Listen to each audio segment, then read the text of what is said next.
Hello everyone. अभ्यास magazine जून 2023 के लिए जैसे सर ने कल ही पीडीएफ इसका रिलीज़ किया है, तो इसमें जो अर्थमेटिक के क्वेश्चंस होते हैं, अभ्यास मैगजीन आपकी कम्प्लीटली मेंस के लिए होती है। तो इसमें 300 प्लस क्वेश्चंस होते हैं आपके अर्थमेटिक के पोर्शन के। तो आज हम अर्थमेटिक का ही पोर्शन करेंगे अभ्यास मैगजीन जून की। चलिए स्टार्ट करते हैं। फर्स्ट 20 क्वेश्चन करेंगे इसमें अर्थमेटिक के फर्स्ट वीडियो के अंदर। फर्स्ट क्वेश्चन देखिए क्या है। The profit earn on selling watch for rice 1860, मतलब 1860 रुपये में एक वॉच को बेचा जा रहा है। तो हम यहाँ पे एज्यूम कर लेते हैं कि एसपी इन्होंने कितना दे रखा है आपको, 1860। 1860 रुपये में बेचने पर उसको प्रॉफिट कितना हो रहा है, 4 times of the loss on selling in 1440।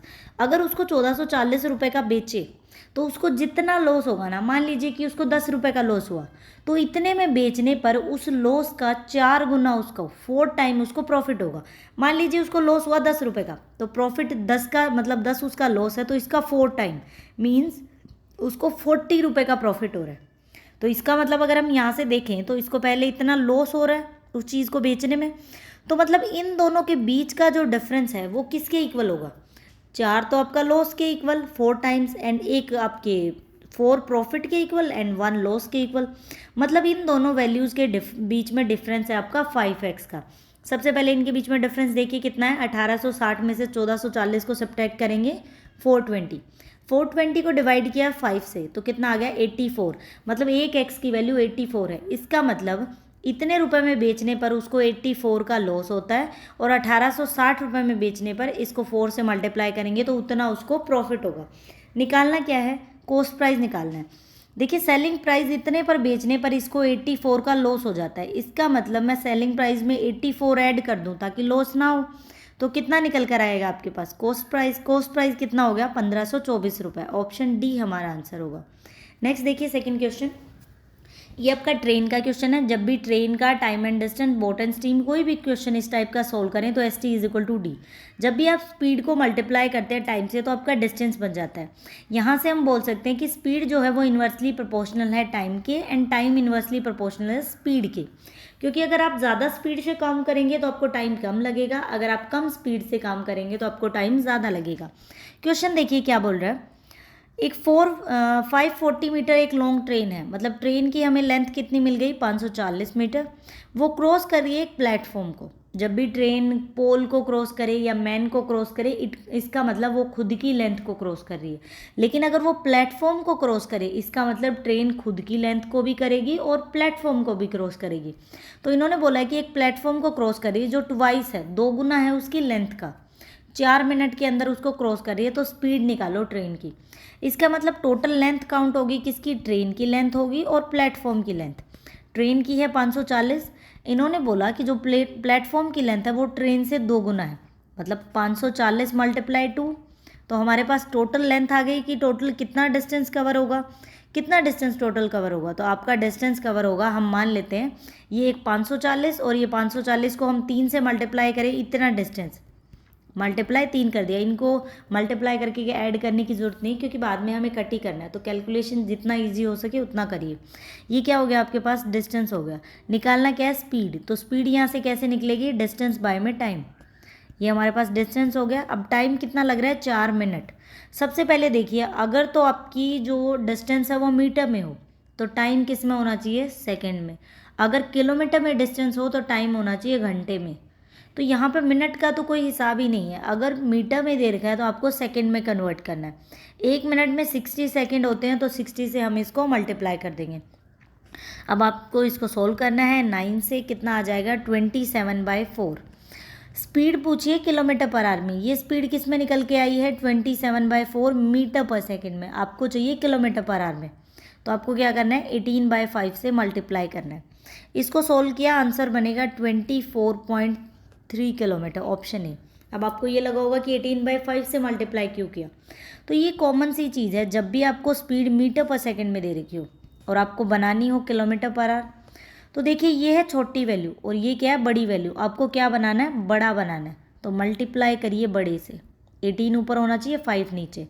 अगर आपको किलोमीटर पर आवर से बनाना है मीटर पर सेकेंड, तो आपको बनाना क्या है, छोटा। छोटा बनाना है तो छोटे से मल्टीप्लाई। इस मेथड को याद करेंगे, एग्जाम में कभी भी नहीं भूलेंगे। ज़्यादा रट्टे मारने की कोशिश मत करिए, बिकॉज एग्जाम में इतना स्ट्रेस लेवल बढ़ जाएगा, बिल्कुल फॉर्मूलाज आपको याद नहीं होंगे। जो आपने बहुत ज़्यादा यूज़ किए होंगे, जो बेसिक सी चीज़ें होंगी, वही मेथड याद रहेंगे।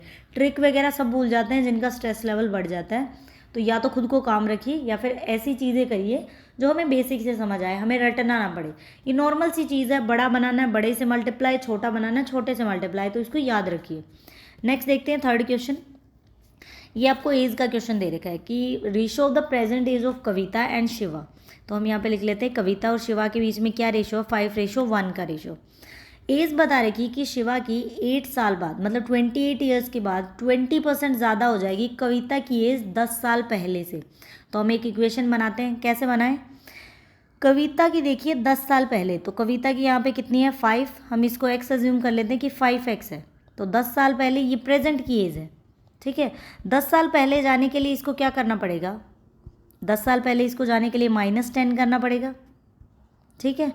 तो यहाँ से देखिए शिवा की एज 28 ईयर, शिवा की अब कितनी है x है 28 ईयर, मतलब 28 साल बाद कितनी हो जाएगी कविता की एज से 20% ज़्यादा। तो ये है कविता की एज, इसका 20% ज़्यादा मतलब 120/100 कर दिया।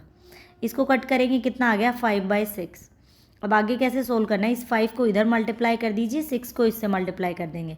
तो कितना आंसर बनेगा हमारे पास, 28 से मल्टीप्लाई किया ये हो जाएगा 5x, ये 140 इज इक्वल टू कितना हो गया 30x - 60। तो इधर 5 को सब्ट्रैक्ट करेंगे, कितना वैल्यू बनेगी हमारे पास 25x, और ये 140 उधर जाके ऐड हो जाएगा, तो कितनी वैल्यू हो जाएगी हमारे पास 200। x की वैल्यू आ गई 8। अब देखिए क्या निकालना है, प्रेजेंट एज निकालिए, present average age of Kavita and Shiva. दोनों की या तो अलग अलग निकाल लीजिए, 8 को 5 से मल्टीप्लाई किया तो इसकी होगी 40 और इसकी होगी 8, दोनों को ऐड करिए 48, 2 से डिवाइड करेंगे 24 आ गया। या फिर डायरेक्ट निकालना है तो दोनों देखिए कितने, इसकी 5x इसकी 1x, टोटल कितना हो गया 6x। तो 6x की वैल्यू है 8, मल्टीप्लाई करिए, टोटल एज कितनी आ गई 48। एवरेज जब भी निकालते हैं 2 नंबर का एवरेज है तो 2 से डिवाइड करिए, 3 का एवरेज है तो 3 से डिवाइड करिए, कितना आ जाएगा 24 उनकी एवरेज एज है, ऑप्शन ए। नेक्स्ट देखते हैं फोर्थ नंबर। ये आपको दे रखा है कि रेशियो दे रखा है लेंथ एंड ब्रेथ का, तो हम यहाँ पे लिख देते हैं लेंथ एंड ब्रेथ का कितना रेशियो 4:3। एरिया ऑफ रेक्टेंगल दे रखा है 1728, तो हम यहाँ पे लिख लेते हैं कि एरिया कितना है, एरिया हमें दे रखा है 1728। अगर जो साइड ऑफ द स्क्वायर है वो इक्वल होगी ब्रेथ के इक्वल, तो सबसे पहले तो आपको ब्रेथ चाहिए, उसके बाद वो साइड के इक्वल होगी। फिर निकालना क्या है, डायगनल निकालिए स्क्वायर का। डायगनल निकालने के लिए आपको साइड चाहिए स्क्वायर की। साइड कैसे निकलेगी, जब इसकी ब्रेथ निकलेगी। तो सबसे पहले देखिए एरिया दे रखा है रेक्टेंगल का, रेक्टेंगल के एरिया का क्या फॉर्मूला होता है, length into breadth is equal to 1728। हम मान लेते हैं कि लेंथ है 4x और ब्रेथ कितनी है 3x, तो टोटल कितना हो गया आपके पास 12x²। x² निकालने के लिए 12 को इससे डिवाइड कर देते हैं, कितना आंसर बनेगा जब 12 से डिवाइड किया तो 144। 144 किसका स्क्वायर होता है 12 का, तो हमारे पास x की वैल्यू कितनी आ गई 12। तो इसको अगर मैं 12 से मल्टीप्लाई करती हूँ तो 48 हमारे पास लेंथ आ गई, ब्रेथ कितनी आ गई 36। ये किसके इक्वल है, साइड ऑफ द स्क्वायर के इक्वल। तो हम यहाँ से बोल सकते हैं कि साइड ऑफ द स्क्वायर कितनी आ गई 36। अब क्या निकालना है आपको, diagonal of the square. Diagonal of square का क्या फॉर्मूला होता है, √2 और ए क्या है साइड ऑफ द स्क्वायर, मतलब आगे √2 लगाना है और साइड ऑफ द स्क्वायर से मल्टीप्लाई करना है। साइड है 36, √2 से मल्टीप्लाई कर दीजिए तो 36 √2 आपका आंसर होगा। नेक्स्ट क्वेश्चन देखिए, एक कंटेनर है जो कंटेन करता है mixture of alcohol and water, तो हम यहाँ पे लिख लेते हैं अल्कोहल एंड वाटर का क्या रेशियो है 4:3। अगर 10 लीटर अल्कोहल और ऐड कर दिया गया तो रेशियो क्या बन जाएगा 7:4। बताइए कि जो इनिशियल क्वांटिटी थी अल्कोहल एंड वाटर की उसके बीच में कितना डिफरेंस है। सबसे पहले देखिए उन्होंने 10 लीटर अल्कोहल ऐड किया है, वाटर में तो कोई चेंज नहीं हुआ, फिर भी वाटर के रेशियो में चेंज हो गया। ये वैल्यू देखिए 3 थी पहले, अब 4 हो गई, तो ये तो सेम होनी चाहिए। इसको सेम करते हैं, सेम करने के लिए इस वैल्यू से इधर मल्टीप्लाई और इस वैल्यू से यहाँ मल्टीप्लाई, इससे क्या होगा वैल्यूज सेम हो जाएंगी। तो अल्कोहल और वाटर का क्या रेशियो बनेगा, मल्टीप्लाई करिए 16:12 हो जाएगा हमारे पास, और यहाँ कितना होगा 21:12। अब देखिए वाटर दोनों में सेम है, हमने ऐड क्या किया है 10 लीटर अल्कोहल, पहले था 16 अब हो गया 21, कितना डिफरेंस है दोनों के बीच में 5। तो हम मान लेते हैं कि 5x की वैल्यू किसके इक्वल है 10 लीटर अल्कोहल के इक्वल, क्योंकि ये चेंज इसीलिए आया जब हमने 10 लीटर ऐड किया। तो x की वैल्यू यहाँ से कितनी आ गई 2। अब आपको क्या निकालना है, डिफरेंस निकालना है अल्कोहल और वाटर में इनिशियल क्वांटिटी में। ये है 16 और ये है 12, दोनों के बीच में कितना डिफरेंस है 4x का डिफरेंस है। x की वैल्यू है 2, 2 से मल्टीप्लाई करिए, इसका मतलब इनिशियल क्वांटिटी में कितना डिफरेंस है आपके पास 8 लीटर का डिफरेंस है, तो आंसर होगा 8। नेक्स्ट देखिए 6 नंबर, एवरेज वेट दे रखा है क्लास के 12 स्टूडेंट्स का, वो इंक्रीज़ हो जाता है 0.5 kg जब एक नया स्टूडेंट ज्वाइन करता है और एक पुराना चला जाता है जिसका वेट है 40 kg। फिर भी अगर 40 चला गया फिर भी नए स्टूडेंट्स के आने की वजह से 0.5 एवरेज बढ़ जाती है।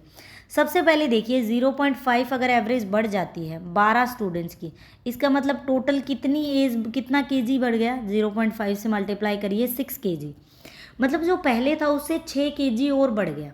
तो पहले 40 किलो का स्टूडेंट था वो चला गया, अब 6 और ज़्यादा है, तो इसका मतलब न्यू स्टूडेंट्स का वेट कितना है 46 kg। ऑप्शन डी आपका आंसर होगा। नेक्स्ट देखिए, डिफरेंस दे रखा है कंपाउंड इंटरेस्ट, कोई सम है, प्रिंसिपल हमें नहीं बता रखा है, एक्स है, उसके ऊपर 15% 2 साल के लिए आपने कंपाउंड इंटरेस्ट पे दिया और सिंपल इंटरेस्ट वो सेम अमाउंट एक्स आपने 18% 2 साल के लिए दिया, तो दोनों में डिफरेंस कितना है 292.5। तो वैल्यू निकालो, सबसे पहले तो प्रिंसिपल निकालो, 2x करो प्लस 800 करना है, तो हमें यहाँ से वैल्यू निकालनी है। देखिए कितना हुआ, सबसे पहले अगर हम सिंपल इंटरेस्ट देखें तो सिंपल इंटरेस्ट हम कैसे निकालते हैं, एसआई का क्या फॉर्मूला होता है आपके पास, principal into rate into time divide by में 100। क्लियर, तो यहाँ से प्रिंसिपल हम पी ही एज्यूम कर लेते हैं और रेट कितनी है आपकी सिंपल इंटरेस्ट में देखें 18% 2 साल के लिए, तो 18 और 2 पुट किया तो कितना हो गया 36 डिवाइड बाय में 100। माइनस करते हैं कंपाउंड इंटरेस्ट में प्रिंसिपल है, अब रेट आपके पास कितनी है 15% 2 साल के लिए। जब भी कंपाउंड इंटरेस्ट में 2 इयर्स के लिए निकालना होता है तो हम क्या रूल यूज़ करते हैं, रेट को 2 से मल्टीप्लाई करते हैं, रेट का स्क्वायर करते हैं, डिवाइड में 100। 15 को 2 से मल्टीप्लाई किया 30, 15 का स्क्वायर होता है 225, डिवाइड में 100 मतलब 2.25 हो जाएगा आपका। तो यहाँ से हम लिख सकते हैं 32.25 डिवाइड बाय में 100, डिफरेंस कितना है 292.5। यहाँ से क्या होगा, ये 100 उस साइड मल्टीप्लाई हो जाएगा तो वैल्यू बनेगी आपकी मल्टीप्लाई में 100 और डिवाइड में पॉइंट हटाएंगे तो 10 आ गया। अब 36 में से 32.25 को आपने सब्ट्रैक्ट किया तो कितना बचेगा हमारे पास, टोटल वैल्यू बचेगी 3.75 p। प्रिंसिपल निकालने के लिए ये वैल्यू इसके डिवाइड में हो जाएगी, पॉइंट हटाएंगे तो एक 100 और आ जाएगा हमारे पास। इस इक्वेशन को हमें सोल्व करना है, इसको कंप्लीट सोल्व करेंगे तो आपके पास कितना आंसर बनेगा, प्रिंसिपल बनेगा हमारे पास कंप्लीट कट होने के बाद 7800 रुपये। तो प्रिंसिपल निकल कर आ गया कितना, प्रिंसिपल है 7800। अब हमें ये वैल्यू निकालनी है, क्या चीज़ है 2x प्लस 800। तो सबसे पहले 7800 को 2 से मल्टीप्लाई करिए, उसमें 800 ऐड करेंगे, कितनी वैल्यू बनेगी टोटल 16400। तो ऑप्शन कौन सा होगा, ऑप्शन बी। नेक्स्ट क्वेश्चन देखिए, एक क्लास है जिसके अंदर 8 बॉयज़ हैं, गर्ल्स हमें नहीं पता कितनी है, एक्स गर्ल्स बता दिया इन्होंने। प्रोबेबिलिटी निकालनी है कि 2 बॉयज़ को चुना गया तो वो वैल्यू आ गई 14/95। बताइए गर्ल्स कितनी है, गर्ल्स निकालना है हमें। सबसे पहले जब भी किसी को चुनना होता है तो प्रोबेबिलिटी कैसे निकालते हैं, बॉयज़ को चूज़ करना है तो होगा 8c2 डिवाइड बाय में बॉयज़ एंड गर्ल्स को दोनों टोटल करेंगे, टोटल डिवाइड बाय में c2 होगा, तो ये वैल्यू आ गई 14/95 के इक्वल। 8c2 को कैसे ओपन करते हैं आप देखिए, दोनों तरफ c2 है तो इसको तो कैंसिल ही हो जाएगा डायरेक्ट। 8 को आपको 2 बार ओपन करना है, जब भी c2 है तो 2 बार, c3 है तो 3 बार ओपन करना है, मतलब यहाँ वैल्यू आएगी 8 और 7 यहाँ वैल्यू आएगी। अब आपको ये बताना है कि नीचे कितनी वैल्यू आए कि आपके पास 14/95 बन जाए। या तो आप ऑप्शन ट्राई कर सकते हैं या फिर आप ये देखिए कि हमारे पास ये वैल्यू है 8 और 7 और डिवाइड में हमें नहीं पता कि टोटल कितना है, इज इक्वल टू 14/95। यहाँ से हमें 14 बनाना है, 14 बनाने के लिए कितना, देखिए 7 है, 14 कैसे बना सकती हूँ, अगर मैं इसको कट कर दूँ, यहाँ पे वैल्यू अगर 2 आ जाए तो 7 दूनी 14 हो सकता है, इसका मतलब मैंने 4 से कट किया किसी वैल्यू को, तो यहाँ भी वैल्यू आपकी बड़ी होगी, 4 से बड़ी होगी, या तो आप डायरेक्ट इसको x अज्यूम कर लीजिए, क्या वैल्यू आएगी आपकी, तो आप मल्टीप्लाई करके देख लीजिए, इनको क्रॉस मल्टीप्लाई कर दीजिए तो भी आंसर आ जाएगा। अदरवाइज मैं किस तरीके से इसको सॉल्व करती हूँ, इस टाइप के क्वेश्चंस को मैं करती हूँ 8 इंटू 7, यहाँ पे आपका टोटल है, वैल्यू कितनी आई है 14/95। मैं ऑप्शन ट्राई करूँगी। मान लीजिए कि गर्ल है 13, तो टोटल होगा गर्ल्स 13 हैं और बॉयज़ कितने 8, 13 और 8 कितने हो गए 21, 2 बार ओपन करेंगे तो 21 और 20 हो जाएगा। अगर मैं इसको 4 पे कट करूँ तो 5, ये तो हो गया 14 और 21 पाँचे कितना हो जाएगा 105। हमें आंसर चाहिए 95, तो ऑप्शन 1 गलत हो गया। दूसरा ऑप्शन ट्राई करें कि लड़कियां हैं आपके पास 15, तो 8 और 7 सेम है, 15 गर्ल्स हैं और बॉयज़ कितने 8, टोटल कितना हो गया 23 इंटू 22। इनकी मल्टीप्लाई भी 14/95 नहीं होती, ये ऑप्शन भी गलत। अगर 12 लड़कियां हैं तो बॉयज़ हैं 8, टोटल कितना हो गया 20 इंटू 19, 4 पे कट किया 5, ये कितना आ गया 14/95। तो आपको यही चाहिए था। कई बार क्वेश्चन ऑप्शन ट्राई करने से आसान हो जाते हैं, आप ऐसे भी कर सकते हैं, बेसिक मेथड से भी कर सकते हैं। नेक्स्ट देखिए, ए और बी ने कोई बिजनेस स्टार्ट किया, तो हम यहाँ मान लेते हैं कि ए और बी, ए ने कितने रुपए इन्वेस्ट किए 15,000 रुपये, बी ने 18,000 रुपये। सबसे पहले पार्टनरशिप में यहाँ इन्वेस्टमेंट लिखी जाएगी, देन आपका टाइम आएगा, फिर होगा प्रॉफिट। टाइम बोला कि इसने एक्स टाइम के लिए किया, इसने x+2 टाइम के लिए किया। ए को प्रॉफिट मिला है 4500 रुपये का और टोटल प्रॉफिट है 10,980। तो मैं इसमें से ए का अगर सब्ट्रैक्ट कर दूं तो मेरे पास बी का प्रॉफिट आ जाएगा। बी को कितना प्रॉफिट हुआ है, हमें यही निकालना है कि बी को कितना प्रॉफिट हुआ। हम सब्ट्रैक्ट करेंगे तो कितना आ जाएगा 4080। इसका मतलब बी को इतना प्रॉफिट हुआ है। इसको कट कर दीजिए जितना छोटा बना सकें, 3 पे कट करेंगे तो कितना आ जाएगा आपके पास 5 और 6। इसको भी कट कर देते हैं, वैल्यू को, 0 से 0 कट हो गई। 5 पे नेक्स्ट कट करेंगे तो 25 और 36 आपको मिलेगा। अब देखिए, ये मेन रूल है कि जब भी इन्वेस्टमेंट को टाइम से मल्टीप्लाई करेंगे तो वो प्रॉफिट के इक्वल होगा। सेम यही कर दीजिए, इन्वेस्टमेंट को टाइम से मल्टीप्लाई किया तो कितना हो गया 5x, यहाँ मल्टीप्लाई किया कितना हो गया 6x प्लस में 12 is equal to profit. Profit कितना है 25/36। क्रॉस मल्टीप्लाई कर देते हैं, 36 को 5 से मल्टीप्लाई करते हैं, इधर मल्टीप्लाई करते हैं, कितना आंसर बनेगा, ये बन गया आपका 180 और यहाँ कितना हो जाएगा 150x प्लस में, इसको मल्टीप्लाई मत करिए 25 और 12 को, डायरेक्ट लिख दीजिए 25 और 12। ये इधर आके सब्ट्रैक्ट होगा तो 30x की वैल्यू इसके इक्वल आ गई, 25 और 12 के इक्वल। तो x की वैल्यू कितनी आ जाएगी, 30 से डिवाइड कर देंगे, 5 पे कट हो गया 6 और 6 से कितना आ गया 10। तो x की वैल्यू हमें कितनी मिल गई 10। इसका मतलब a ने 10 महीने के लिए इन्वेस्ट किया, b ने कितने महीने के लिए किया 12 महीने के लिए। तो इन्होंने पूछा कि b ने कितने टाइम के लिए इन्वेस्ट किया, आंसर होगा 12 मंथ। नेक्स्ट देखिए, एक शॉपकीपर ने क्या किया, मिक्स कर दिया दो तरह के प्राइस, एक 40 kg के हिसाब से बिक रहा है, एक 48 के हिसाब से, 5:3 की फॉर्म में इसने मिक्स कर दिया। अब वो मिक्सचर को 25% प्रॉफिट पे बेचना चाह रहा है, तो बताइए कि उसने सबको मिक्स कर दिया तो पर केजी कितने का बेचा। सबसे पहले देखिए 40 रुपये किलो की चीज़ है, ये 48 रुपये की। अगर मैं 40 को 5 से मल्टीप्लाई करूँ तो टोटल कितनी क्वांटिटी बनेगी हमारे पास 200, और यहाँ पे कितना प्राइस होगा टोटल 48 kg की चीज़ है, 3 किलो बेची तो कितना हो गया हमारे पास 144।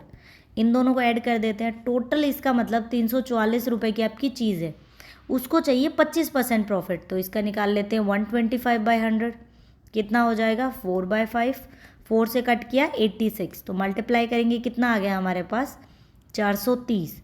इसका मतलब उसको कंप्लीट मिक्सचर को 430 रुपये में बेचना चाहिए, तब उसको 25% का प्रॉफिट होगा। पर केजी कितने का बेचेगा, ये था 5 किलो, ये था 3 किलो, टोटल कितना मिक्सचर है 8 kg का, तो इसको 8 से डिवाइड कीजिए, पर केजी का आंसर आ जाएगा 53.75 रुपये पर केजी के हिसाब से उसको बेचना पड़ेगा। नेक्स्ट देखते हैं 11th number question. The average weight of 95 students, average weight दे रखा है किसका 95% का x kg है एवरेज वेट। अगर 45% उसमें से चले जाएं जिनका एवरेज वेट है 62 kg, और जो बाकी बच गए average weight of the remaining हो जाएगा 54.4, तो बताइए x की कितनी वैल्यू है, मतलब आपको टोटल एवरेज निकालना है।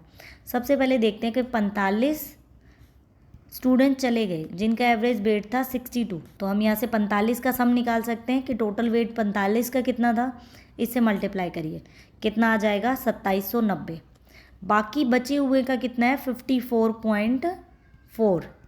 बाकी कितने बच गए, अगर टोटल 95 है उसमें से 45 चले गए तो कितने बच गए बाकी 50, उनका टोटल सम कितना आ गया हमारे पास 2720। दोनों को ऐड करेंगे तो टोटल वेट आ गया हमारे पास, टोटल वेट कितना आ गया 5110। अब इसको डिवाइड करना है आपको टोटल स्टूडेंट से, जितने पर्सन थे उनसे 95 से डिवाइड करेंगे तो इनका एवरेज निकल कर आ जाएगा। एवरेज कितना होगा 58, तो ऑप्शन डी हमारा आंसर होगा। 11 नंबर देखते हैं। The average weight of the 95 students, 11 हो चुका है। 12 देखिए। The speed of the boat, सबसे पहले S T is equal to D. Speed of the boat in still water, speed of the boat को हम मान के चलते हैं एक्स, क्योंकि एक्स मान लेते हैं तो क्या होता है ईजी हो जाता है। स्पीड ऑफ द बोट कितना है 18 किलोमीटर, और पानी या फिर स्ट्रीम दे रखा हो, वाटर या स्ट्रीम, उसको हम वाई मानते हैं। तो पानी की कितनी है 2 किलोमीटर पर है। वो बोट कितना डिस्टेंस ट्रेवल, मतलब कितने टाइम लगेगा उसको 80 किलोमीटर डाउन स्ट्रीम और वापस आने में। सबसे पहले एक कॉन्सेप्ट को समझिए कि डाउन स्ट्रीम क्या होता है। डाउन स्ट्रीम होता है कि मान लीजिए कि आप इस डायरेक्शन में ट्रैवल कर रहे हैं और पानी का बहाव भी उसी डायरेक्शन में, तो बोट की स्पीड और पानी की स्पीड दोनों ऐड हो जाएंगी। अप स्ट्रीम में क्या होता है, आप जा रहे हैं इस डायरेक्शन में और पानी जा रहा है उल्टी डायरेक्शन में, तो स्पीड क्या होगी पानी की सब्ट्रैक्ट हो जाएगी, क्योंकि पानी आपको अपोज करेगा। इतना क्लियर हो गया। अब बोला है कि एक इंसान ने क्या किया कि वो 80 किलोमीटर डाउन स्ट्रीम गया और फिर वापस आ गया। तो जाते टाइम अगर वो डाउन स्ट्रीम गया है मतलब पानी का बहाव इसी डायरेक्शन में था, जब वो वापस आ रहा था तब भी इसी डायरेक्शन में था, मतलब एक बार वो डाउन स्ट्रीम गया, वापस आते टाइम उसने अप स्ट्रीम डिस्टेंस ट्रैवल किया। तो आपको टाइम निकालना है। टाइम कैसे निकलेगा, डिस्टेंस बाय में स्पीड। डिस्टेंस कितना है 80 किलोमीटर। तो पहले अज्यूम करते हैं कि 80 किलोमीटर वो इन्होंने बताया कि डाउन स्ट्रीम गया। डाउन स्ट्रीम में एक्स और वाई दोनों ऐड हो जाते हैं, तो स्पीड कितनी होगी 20। नेक्स्ट टाइम वो वापस आया तो अप स्ट्रीम में आया, स्पीड हो जाएगी सब्ट्रैक्ट, कितनी हो गई 16। इससे कट करेंगे, इसको 4 घंटे लगेंगे और इसमें इसको कितने घंटे लगेंगे 5 घंटे। टोटल कितना टाइम लगा 9 आवर का। ऑप्शन ए हमारा आंसर होगा। नेक्स्ट देखिए। दीपिका 25% लेस एफिशिएंट है एज कम्पेयर टू निखिल। ये आपका टाइम एंड वर्क का क्वेश्चन है। उससे 25% कम है। टाइम कितना लग रहा है 2x ज़्यादा दिन लग रहे हैं एज कम्पेयर टू निखिल। अगर दोनों मिलके, तो हम मान लेते हैं कि दीपिका और निखिल दोनों मिलके 24 दिन में अपने काम को कंप्लीट कर देते हैं। S T is equal to D. S यहाँ पे स्पीड जो है वो एफिशिएंसी मानी जाएगी। कितनी एफिशिएंसी है, टाइम से मल्टीप्लाई किया तो टोटल टाइम का आपका कितना टाइम, मतलब कितना वर्क डन हुआ, उसको हम डिस्टेंस मानते हैं। वैल्यू निकालनी है एक्स की। सबसे पहले लिखें दीपिका और निखिल। मान लेते हैं कि निखिल की एफिशिएंसी है 100, तो दीपिका उससे 25% कम है, तो दीपिका की कितनी हुई 75। तो एफिशिएंसी कितनी निकल कर आ जाएगी, अगर 25 पे कट करें तो 3:4। टाइम क्या आ जाएगा, टाइम होता है इन्वर्सली प्रोपोर्शनल स्पीड के, तो ये 4 आ जाएगा यहाँ पे और 3 वैल्यू आ गई इधर। इतना आपको क्लियर हो गया होगा यहाँ से। अब देखिए आगे सोल्व करते हैं। अगर टोटल आपको वर्क डन निकालना है कि कितना टाइम हुआ, कि टोटल कितना काम हुआ, तो हम कैसे निकालते हैं, एफिशिएंसी को टाइम से मल्टीप्लाई करते हैं। अगर दीपिका की एफिशिएंसी है और दीपिका का टाइम है तो भी टोटल वर्क आ जाएगा। अगर दोनों की एफिशिएंसी और दोनों का टाइम है तो भी टोटल वर्क आ जाएगा। यहाँ पे टाइम किसका है, दोनों का, तो टाइम है 24 डेज। दोनों की एफिशिएंसी कितनी है, इसकी 4 है और इसकी 3 है, तो टोटल कितनी होगी 7। ये हो गया टोटल वर्क। अब आपको क्या निकालना है, अब हमें चाहिए टाइम की क्या वैल्यू है, कितना उन्होंने डिस्टेंस ट्रैवल किया। उनके बीच में डिफरेंस कितना है 2x का डिफरेंस है, मतलब दोनों, इसको मान लीजिए कि 2x ज़्यादा टाइम लगता है एज़ कम्पेयर टू, इसके कंपैरिजन में उसको 2x ज़्यादा टाइम लगता है। तो हम यहाँ से ये लिख सकते हैं डिफरेंस कितना है टाइम का 2x, और टाइम कैसे निकलेगा डिस्टेंस बाय में स्पीड, मतलब टोटल वर्क डिवाइड बाय में एफिशिएंसी। टोटल वर्क कितना है 7 × 24। इसको डिवाइड करिए, इसकी एफिशिएंसी कितनी है 3 और इसकी एफिशिएंसी कितनी है 4 एफिशिएंसी है, तो डिवाइड करें हम इसको 4 से, इसको ज़्यादा टाइम लगेगा जिसकी एफिशिएंसी कम है। -7 × 24 डिवाइड बाय में 4, तो ये टाइम निकल कर आ गया दोनों का। इनके बीच में डिफरेंस है 2x के इक्वल। तो यहाँ से अगर हम टाइम निकालें तो इसको लगेंगे 56 आवर्स, इसको लगेंगे 42 आवर्स। दोनों के बीच में कितने का गैप है 14 का। It means 2x is equal to 14 के इक्वल। x की वैल्यू आ गई 7। हमें x की वैल्यू ही निकालनी थी। ऑप्शन ए आपका आंसर होगा। नेक्स्ट देखिए, find the total surface area of the cube whose volume is, जिसकी वॉल्यूम कितनी दे रखी है 39,304। आपको निकालना क्या है सरफेस एरिया। सबसे पहले देखिए, अगर आप इस चैप्टर को कंप्लीट नहीं करना चाहते हैं, मान लीजिए आपको नहीं करना, तो जो भी मॉक टेस्ट में क्वेश्चन आते हैं या फिर मान लीजिए कोई चेकलिस्ट में आपके क्वेश्चंस आ गए, अभ्यास मैगजीन में कोई क्वेश्चन आ गए, तो ये आप फॉर्मूलेज याद कर लीजिए। क्यूब हो गया आपका, रेक्टेंगल हो गया या फिर स्क्वायर हो गया, तो इस तरह के कई बार पूछे जाते हैं इस टाइप के क्वेश्चन। तो आपको इनका सरफेस एरिया, टोटल वॉल्यूम कैसे निकालते हैं, इनका जैसे सर्कल हो गया, इसकी सर्कमफेरेंस कैसे निकालते हैं, एरिया कैसे निकालते हैं, तो एटलीस्ट आपको फॉर्मूले पता होने चाहिए। तो यहाँ से क्यूब की वॉल्यूम क्या होती है, वॉल्यूम ऑफ द क्यूब कैसे निकालते हैं, वॉल्यूम निकलती है ए क्यूब इज इक्वल टू 39,304। ये किसकी क्यूब है, सबसे पहले तो आपको ये निकालना आना चाहिए। ये क्यूब किसकी है, 34 की, तो हमें ए की वैल्यू मिल गई। अब आपको निकालना है total surface area. Total surface area कितना होता है किसी भी क्यूब का, तो फॉर्मूला होता है आपका 6a²। ए की वैल्यू 34, तो 34 मल्टीप्लाई 34, टोटल कितना आंसर आ गया, 6,936। तो आंसर होगा हमारा ऑप्शन बी। नेक्स्ट देखिए, डिफरेंस दे रखा है कंपाउंड इंटरेस्ट और सिंपल इंटरेस्ट के बीच में सर्टेन सम, मतलब हमें प्रिंसिपल नहीं पता, 32% पर एनम 2 साल के लिए 6,144। तो सम निकालिए कितना है। सबसे पहले देखिए, सिंपल इंटरेस्ट आपको अभी तक पता लग गया होगा, principal into rate into time divide by में 100। डिफरेंस दे रखा है, तो सबसे पहले देखिए अगर हम कंपाउंड इंटरेस्ट का देखें तो कितना हो जाएगा आपका, प्रिंसिपल रेट इंटू टाइम यहाँ लिखेंगे, डिवाइड में 100 करेंगे, माइनस में सिंपल इंटरेस्ट में प्रिंसिपल रेट है 32, टाइम है 2 साल, तो 32 दूना कितना हो गया 64, डिवाइड बाय में 100, डिफरेंस कितना है 6,144। अब निकालना है कंपाउंड इंटरेस्ट 2 साल के लिए, तो हम कैसे करते हैं, रेट को 2 से मल्टीप्लाई किया, तो 32 दूना हो गया 64। अब हमें करना है 32 का स्क्वायर। 32 का स्क्वायर हमारे पास कितना हो जाता है, 30 का हो गया 900, 961, 1024, डिवाइड करिए 100 से, तो 10.24 ऐड करेंगे तो कितना हो जाएगा 74.24। ये 100 उधर मल्टीप्लाई हो जाएगा तो वैल्यू कितनी आ जाएगी, इतनी।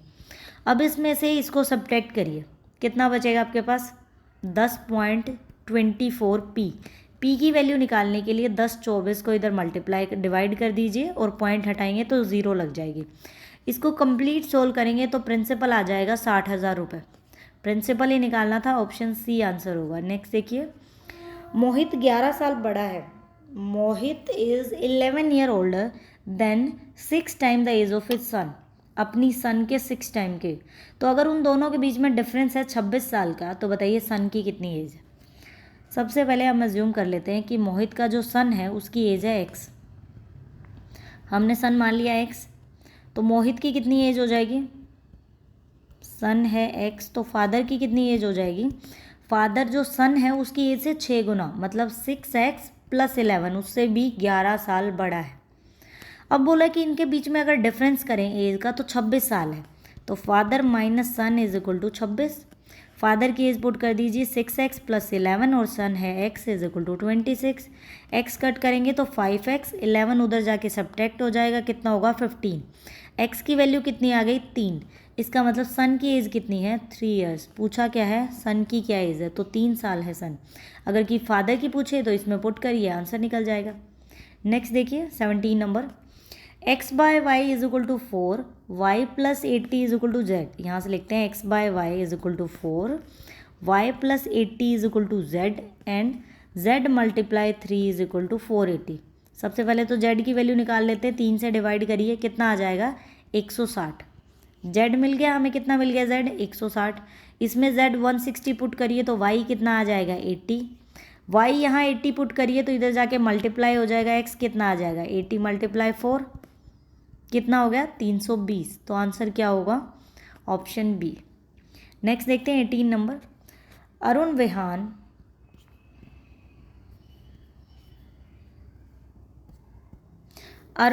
एंड रोहिल दे रखा है, रोहित होगा I think, Rohail started a business by investing amount, इस रेशो के अंदर उनके अमाउंट है, तो पार्टनरशिप का क्वेश्चन है। यहाँ पे लिख लेते हैं अर्णव, विहान और ये रोहित, थोड़ा इस तरफ लिखते हैं अर्णव, विहान और रोहिल। पहले इन्वेस्टमेंट आएगी, देन टाइम लिखा जाएगा, फिर होगा प्रॉफिट। अर्णव का क्या रेशो है 8, 12 एंड 5। बिजनेस 3 साल तक चला, तो तीनों ने 3-3 साल के लिए इन्वेस्ट किया, ये तो कट के 1-1 रह जाएगा। अगर बोला है कि if the share of the Arnav, सबसे पहले देखिए प्रॉफिट कैसे निकलता है, इन्वेस्टमेंट और टाइम की मल्टीप्लाई। 8 को 1 से मल्टीप्लाई किया तो भी प्रॉफिट, 8, 12 एंड 5 ये आ गया इनका प्रॉफिट का रेशो। अब बोला है कि the share of the Arnav in the profit इतना कम है विहान के कंपैरिजन में। कितना कम है? 3560 है। 3560 कम है किसका? अर्नव का विहान के कंपैरिजन में। तो विहान का क्या दे रखा है? 8, 12 और 5 दे रखा है आपको, अर्नव, विहान और रोहिल का। अर्नव और विहान के बीच में, मतलब इसका इतना कम है, इसके बीच में रेशो की कितनी कमी है? 4x।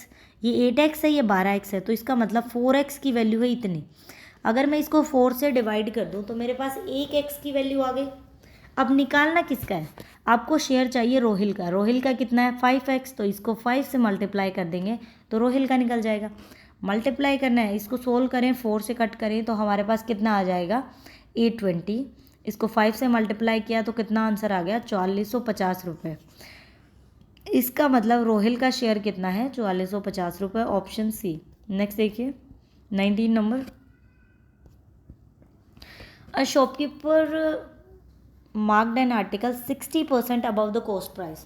कॉस्ट प्राइस से क्या किया उसने? 60% अबव पे रख दिया उस प्राइस को, 60% above the cost price and sold after, मतलब उसने 2 सक्सेसिव डिस्काउंट लगाए उसके ऊपर, 2 सक्सेसिव डिस्काउंट लगा के वैल्यू दे दी। फिर भी उसको प्रॉफिट कितने रुपए का हो जाता है? 28 रुपीज़ का उसको गेन हो गया।